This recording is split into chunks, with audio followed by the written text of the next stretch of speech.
Beredar sebuah video di media sosial memperlihatkan seorang pria yang mencuri handphone di meja kasir toko.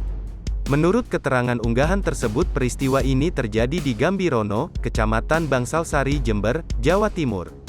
Diunggah akun Instagram @andreli_48, diperlihatkan dalam video seorang pria yang sedang berdiri di depan meja kasir toko. Ia terlihat sedang berdialog dengan penjaga toko. Namun penjaga toko tersebut terlihat meninggalkan pria itu.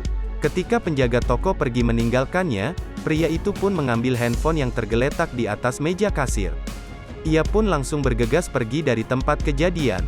Video ini pun mendapat beragam komentar warganet.